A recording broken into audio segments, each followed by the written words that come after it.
Hello friend, welcome back to my YouTube channel HSC study point by SK. आज हम discussion करने वाले हैं हजार्ड क्या होता है।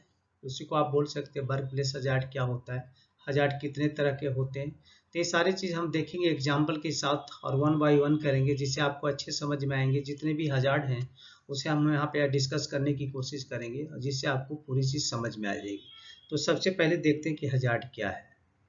हजार्ड क्या है? Anything or source which has potential to harm, मतलब कोई भी ऐसी चीज जिससे नुकसान पहुंचाने की उसमें पोटेंशियल है, पॉसिबिलिटी है उससे नुकसान होने की, तो वैसे चीज को हजार्ड बोलते हैं। फिर से देख लेते हैं। Anything or source which has potential to harm, जिसमें हार्म पहुंचाने की पोटेंशियल हो, कोई भी चीज हो या सोर्स हो जिसमें हार्म पहुंचाने की पोटेंशियल हो, वही हजार्ड है। जैसे for example water on floor, floor पे अगर पानी है तो उसमें पोटेंशियल है कि किसी को स्लिप कर सकता है और फिसल के कोई गिर सकता है। स्टेयरकेस विदाउट रेलिंग, तो विदाउट रेलिंग स्टेयरकेस का होना आप समझ सकते हैं, यहाँ पे पोटेंशियल है गिरने का, क्योंकि इम्बैलेंस होगा तो रेलिंग नहीं है तो गिर जाएगा। Poor house keeping at work place, इसमें पूरी पूरी पोटेंशियल है, आग लगने का है, बहुत सारे गिरने का डर है, स्लिप होने का डर है, स्ट्रक होने का डर है, ये सारी चीजें हैं। Excavated soil kept on edge of activation, मतलब सॉइल को एक्सवेट किया और उसके एज पे ही रख दिया। तो यहाँ पे एज पे जो रखा और उसका जो लोड होगा उसमें पूरी पोटेंशियल है कि उसके एज को गिरा दे, और अगर नीचे कोई काम कर रहा है तो उसके ऊपर गिर जाएगा। तो यह क्या है? यहाँ पे भी क्या है? पोटेंशियल है आदमी को हार्म करने के लिए। Under guarded work platform, unguarded, unguarded work platform मतलब ऐसे प्लेटफॉर्म जिसमें गार्ड ही नहीं है, तो गिरने की पूरी पॉसिबिलिटी है। तो अनगार्डेड जो यहाँ पे है, ये क्या है? रिस्क फैक्टर है। अनगार्डेड मीन्स, अनगार्डेड प्लेटफॉर्म का होने का मतलब उसमें पोटेंशियल है कि आदमी को गिरा सकता है, क्योंकि वहाँ पे रेलिंग ही नहीं है। लैडर भी क्रैक्स रैंक्स, क्रैंक्स रैंक है जो जिसमें भी पोटेंशियल है कि ये टूट गया, और टूटेगा तो आदमी गिर जाएगा। Toxic fumes at work place, अगर वर्क प्लेस पे टॉक्सिक फ्यूम्स है तो उसमें पूरी पोटेंशियल है आदमी को बेहोश करने का या उसको मारने का। Flammable vapour at work place, work place पे फ्लेमेबल वेपर है तो उसमें पोटेंशियल है आग लगने का। तो आपने अभी जितने भी एग्जाम्पल देखा वो सारी हजार्ड का एग्जाम्पल है। तो हजार्ड एक बार फिर से देख लीजिए। एनीथिंग और सोर्स, कोई भी ऐसी चीज और कोई भी ऐसी सोर्स जिसमें हार्म करने की पोटेंशियल हो, उसी को हजार्ड बोलते हैं। नेक्स्ट देखते हैं। टाइप्स ऑफ हजार्ड की बात करें तो फिजिकल हजार्ड होता है, केमिकल हजार्ड्स होते हैं, बायोलॉजिकल हजार्ड्स होते हैं, एर्गोनॉमिक हजार्ड्स होते हैं, और साइको सोशल हजार्ड्स होते हैं। हम वन बाय वन इसको समझने की कोशिश करेंगे कि फिजिकल हजार्ड्स क्या होता है और फिजिकल हजार्ड के कितने कैटेगरी हैं। तो सबसे पहले देखते हैं फिजिकल हजार्ड क्या है। फिजिकल हजार्ड मीन्स क्या है? फैक्टर और condition within the environment that में harm your health and your physical, means ऐसे इन्वायरमेंट जहाँ पे कुछ ऐसे फैक्टर हैं या कुछ ऐसे कंडीशन है जिसके वजह से किसी भी व्यक्ति के हेल्थ को नुकसान कर सकता है, या फिजिकल उसके फिजिकली उसको डैमेज कर सकता है, मतलब हाथ कट सकता है, पैर कट सकता है, स्क्रैचेज आ सकते हैं, कुछ भी हो सकता है। तो ऐसे हजार्ड को फिजिकल हजार्ड बोलते हैं। ठीक है। फिजिकल हजार्ड अगर देखेंगे तो टाइप्स ऑफ फिजिकल हजार्ड की अगर हम कैटेगरी तो क्या क्या होगा? मैकेनिकल हजार्ड जो कि एक फिजिकल हजार्ड का पार्ट है, इलेक्ट्रिकल हजार्ड ये भी फिजिकल हजार्ड का पार्ट है, नॉइज हजार्ड ये भी फिजिकल हजार्ड का पार्ट है, वाइब्रेशन ये भी फिजिकल हजार्ड का पार्ट है। तो अभी आपने देख लिया कि पहला फिजिकल हजार्ड जिसके पार्ट्स पे भी आपने हमने चर्चा कर लिया। अब वन बाय वन देखते हैं कि मैकेनिकल हजार्ड क्या है। मैकेनिकल हजार्ड का मतलब वो ऐसे हजार्ड जो मशीन से रिलेटेड हो, उससे टच होगा तभी कुछ प्रॉब्लम होगा, अदरवाइज नहीं होगा। Means injury that happen when parts of body come into contact with the moving part of machinery, अगर बॉडी का कोई भी पार्ट मूविंग पार्ट मशीनरी के पार्ट से अगर टच करता है तो वहाँ पे उसको इंजुरी होने का डर है। और दूसरा है हैंड हेल्ड मूविंग इक्विपमेंट, जैसे कि हम हैंड हेल्ड मूविंग इक्विपमेंट क्या क्या चलाते हैं, अगर काम वर्क पे जाइए तो ग्राइंडिंग करते हैं तो वो चलाते हैं, और बहुत सारे मशीन है, ब्रेकर चलाते हैं। तो ये सारे चीज़ है हैंड हेल्ड मशीन, तो उसके कारण जो कट जाता है उसको हम लोग मैकेनिकल हजार्ड में काउंट करेंगे। तो रिस्क क्या क्या होगा? मैकेनिकल हजार्ड तो है, तो इसमें रिस्क फैक्टर क्या, रिस्क क्या क्या होगा? कटने का है, क्रशिंग होने का है, शेयरिंग होने का है, एब्रेशन है, बोन का ब्रेक होने का डर है, लॉस ऑफ फिंगर हो सकता है, लिम्स का प्रॉब्लम हो सकती है, आई इंजरी हो सकती है, हैंड आर्म वाइब्रेशन भी होता है, क्योंकि ब्रेकर जो चलाते हैं ना तो उसमें उस मशीन में काफ़ी है जो वाइब्रेशन रहता है। अगर कंटिन्यू वो उसी काम को लंबे समय तक करते रहेगा तो उसको हाथ में एक कपकपी टाइप की होती है जिसी को हैंड आर्म वाइब्रेशन बोलते हैं। ये काफ़ी खतरनाक होता है। इसमें हाथ भी वाइट हो जाते हैं या पीले हो जाते हैं किसी, क्योंकि वहाँ पे ब्लड सर्कुलेशन नहीं होता है।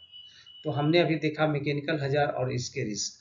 अब देखते इलेक्ट्रिकल हज़ार की अगर हम चर्चा करें तो इलेक्ट्रिकल हज़ार वैसे हज़ार को बोलते हैं जो इलेक्ट्रिकल से रिलेटेड हो, जैसे कि ओवरलोडेड प्लग हो गया।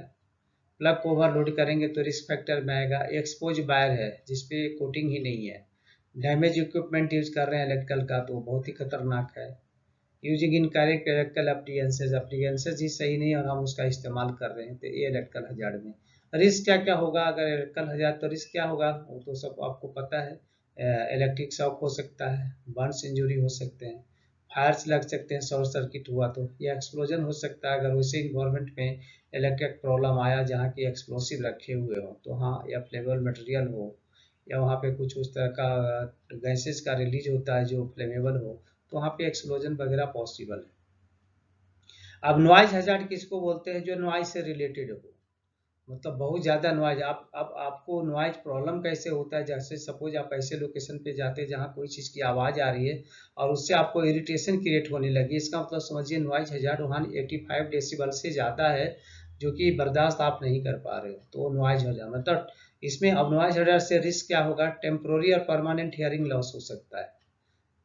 टेम्प्रोरी या परमानेंट, टेम्प्रोरी है तो दिखा के ठीक हो सकता है, परमानेंट भी हो सकता है। अगर परमानेंट तभी होगा जब उस वातावरण में, उस नॉइजी एरिया में कंटिन्यूअस कोई आदमी काम करता है ड्यू टू उसके ड्यूटी के कारण, तो वहाँ पे क्या होगा, वहाँ पे नॉइज हजार्ड वहाँ पे क्रिएट हो जाएगा। तो अब इसमें देखते हैं एक वाइब्रेशन भी पार्ट है हमारा फिजिकल हजार्ड का, उसमें क्या है, हैंड आर्म वाइब्रेशन होगा यहाँ पे, और जो कि ब्रेकर मशीन चलाने से होता है, या कुछ ड्रिलिंग मशीन ऐसे होते हैं जिसमें भी वाइब्रेशन होता है, तो उसके कारण वो हाथ में क्या होता है, एक वाइब्रेशन क्रिएट होता है कंटिन्यूअस, और जिसके कारण वहाँ पे प्रॉब्लम हो जाती है। नेक्स्ट देखते हैं केमिकल हजार्ड की बात करें तो केमिकल हजार्ड क्या होता है, the physical forms of chemical such as liquid, यानी वो फिजिकल फॉर्म में रहेगा, चाहे वो लिक्विड हो, चाहे वो डस्ट हो, चाहे वो फ्यूम्स हो, चाहे वो वेपर हो, मिस्ट फॉर्म में हो जहाँ गैस और डस्ट ये सब मिल गया, मिस्ट हो जाता है, वेपर भी मिल गया। Gases has potential to cause respiratory problem, और ये सारे चीज मिलकर के रिस्पिरेटरी प्रॉब्लम क्रिएट करता है, स्किन डिजीज क्रिएट कर सकता है, बैड इम्पैक्ट ऑन आई भी कर सकता है, और डाइजेस्टिव डिसऑर्डर होगा क्योंकि इतने तरह के केमिकल एक साथ मिक्स होकर बॉडी में जाएगा तो ये सारे प्रॉब्लम होना पॉसिबल हो सकता है। एग्जाम्पल देखते हैं जैसे क्या क्या, डस्ट है, गैस है, क्लीनिंग एजेंट्स हैं, फ्यूम्स है, स्मोक है, हजार्डस केमिकल है, ये सारे चीज जो है वो खतरनाक है। ठीक है, नेक्स्ट देखते हैं। अभी हम बायोलॉजिकल हजार्ड पे आ जाते हैं। तो बायोलॉजिकल हजार्ड वैसे हजार्ड को बोलते हैं जो कि किसी भी एनिमल से या माइक्रो ऑर्गेनिज्म होता है उसके थ्रू आता है, या एनिमल वेस्ट के थ्रू आता है, और इसके कारण क्या होता है, रिजल्टेड क्या होता है, बहुत सारी बीमारियां होती है। जैसे कुछ एग्जांपल लेते हैं, हेपेटाइटिस ए एंड बी का नाम आपने सुना होगा, टेटनस भी होते हैं, कभी कभी देखते हैं कट जाता है रस्टेट से, या कुछ ऐसे और माइक्रो ऑर्गेनिज्म होते हैं उसमें जिसके कारण वहाँ प्रॉब्लम होती है। कोविड हाल फिलहाल में आया था उसका एक एग्जांपल ले सकते हो, स्किन इरिटेशन हो सकते हैं, एलर्जीज हो सकते हैं, एंड कैंसर। एग्जाम्पल क्या है इसमें, एनिमल्स हो सकता है, वायरस हो सकता है, मोल्ड हो सकता है, फंगी हो सकता है, बैक्टीरिया। तो इन सारे चीज़ों के कारण वहाँ पे इसे इसके कारण जो प्रॉब्लम होते हैं वो बायोलॉजिकल हजार्ड में काउंट होते हैं। नेक्स्ट देखते हैं। अब एर्गोनॉमिक हजार्ड जो है वर्क से रिलेटेड है। कोई भी काम अगर कर रहे हैं, कोई भी वर्क प्लेस पे आप काम कर रहे हैं तो उसका लेआउट अगर सही नहीं है तो वहाँ पे एर्गोनॉमिक हजार्ड क्रिएट होगा। और वहाँ पे इक्विपमेंट अगर अनसुटेबल, अनसुटेबल मतलब आपका इक्विपमेंट की हाइट आपके बराबर नहीं है, या आपको झुक के काम करना पड़ रहा है, या आपको अप लेके काम करना पड़ रहा है, आपका बॉडी का पोस्चर बराबर नहीं हो रहा है, तो ये जो है वो एक पोटेंशियल इसमें होती है कि मस्कुलोस्केलेटल डिसऑर्डर को क्रिएट कर सकता है। अगर कंटिन्यूअस कोई झुक के काम करता है या कंटिन्यूअस अपने बॉडी को स्ट्रेच करके काम करता है तो वहाँ पे एमएसडी प्रॉब्लम हो सकता है, मस्कुलोस्केलेटल डिसऑर्डर जिसको बोलते हैं। तो ये क्यों होता है, एग्जांपल जैसे लीजिए पुअर बॉडी पोस्चर, जैसे आप चेयर पे बैठे, सपोज आप चेयर में आपका बैक पार्ट है जो सपोर्टेड नहीं है, तो आपके बैक पार्ट में दर्द होना चालू हो जाता है। That is musculoskeletal disorder. For the time भी शॉर्ट टाइम के लिए होता है, लेकिन कंटिन्यूअस अगर ऐसे जगह पे काम कर रहे हैं जहाँ के पोस्चर ही कुछ कंट्रोल करने का नहीं है, तो उस केस में ये मेजर हो जाता है और ये फिर बहुत बड़ा प्रॉब्लम हो सकता है। लिफ्टिंग हैवी लोड्स रिपीटेडली, अगर हैवी लोड को रिपीटेडली उठा रहा है तो भी एक प्रॉब्लम है। Repetitive bending of body, body को बार बार बेंड करना। Over stretching of body, body को ओवर स्ट्रेच करना। स्पेस कांस्टेंट, वहाँ पे जगह नहीं है, जैसे कि कन्फाइंड स्पेस में जगह नहीं होता ठीक से खड़ा होने का या ठीक से काम करने के लिए, बहुत ही क्रिएटिव प्रॉब्लम है। स्पेस कांस्टेंट एक बहुत ही इशू है, क्योंकि वो बॉडी पोस्चर को बिगाड़ देगा और उसके कारण वहाँ मस्कुलोस्केलेटल डिसऑर्डर हो सकता है। Bad poster of sitting, sitting बैठने का मतलब ये है चेयर पे आप गलत ढंग से बैठे, आपको विद इन मिनट आपको पेन महसूस होगा वो पार्टिकुलर बॉडी पार्ट पे, जो कि ठीक कंडीशन में नहीं है और जिस कंडीशन में होना चाहिए उसमें नहीं है। तो बैड पोस्टर ऑफ सिटिंग से ही पता चल जाता है कि एर्गोनोमिक का क्या इम्पोर्टेंस है। ठीक है, नेक्स्ट देखते हैं। एर्गोनोमिक के बाद आता है psycho social hazard. Cycle social hazard एक मेंटल इशू है और ये इससे दिमाग पे काफ़ी असर पड़ता है एम्प्लॉय को। तो ऐसे चीज़ों को साइको सोशल बोलते हैं। जैसे कि सपोज कीजिए डिस्ट्रैक्शन हो जाएगा उसको काम करने से, मेंटल स्ट्रेस होगा और वो काम ठीक से नहीं कर पाएगा। तो साइको सोशल हजार्ड क्या क्या है, उसका एग्जाम्पल है गाली देना, एब्यूज, किसी को गाली गलौज देना या बार बार डांटना डपटना, बुलिंग करना मतलब धमकाना, या हरासमेंट करना या फटिग करना, उसको ओवर वर्क दे देना, बहुत ज़्यादा काम। जैसे सपोज कोई फर्स्ट शिफ्ट में काम कर रहा है और उसको सेकेंड शिफ्ट में भी रख के आप काम करवाएंगे, तो क्या होगा, ओवर वर्क हो गया, उसके बॉडी काम नहीं करेगा। स्ट्रेस है, उसको किसी भी तरह का स्ट्रेस है, तो वो है साइको सोशल हजार्ड है। या रिलेशनशिप प्रॉब्लम है। रिलेशनशिप प्रॉब्लम का मतलब हस्बैंड वाइफ में पट नहीं रहा हो, वो है जो झगड़ा करके साइड पे आए हैं तो उनका माइंड डिस्टर्ब रहेगा, तो ऐसे हजार्ड को साइको सोशल हजार्ड बोलते हैं और इसके कारण भी काफ़ी एक्सीडेंट होता है। सो ओके दोस्तों, अभी आपने देखा हजार्ड क्या है, टाइप्स ऑफ हजार्ड क्या है, और विथ एग्जाम्पल आपने देखा, एक एक एग्जाम्पल अगर आप इसको अच्छे से देख लेंगे ना, तो हजार्ड पार्ट आपका क्लियर हो जाएगा। सो ओके दोस्तों, मिलते हैं आपसे नेक्स्ट वीडियो में। बट जाते जाते एक बार आपसे ज़रूर कहना चाहेंगे, अगर हमारे चैनल पे नए हैं तो प्लीज़ सब्सक्राइब करें, दोस्तों में शेयर जरूर करें और बेल आइकन को प्रेस करें ताकि हमारा नेक्स्ट वीडियो का नोटिफिकेशन आपको मिलता रहे। Okay, thank you.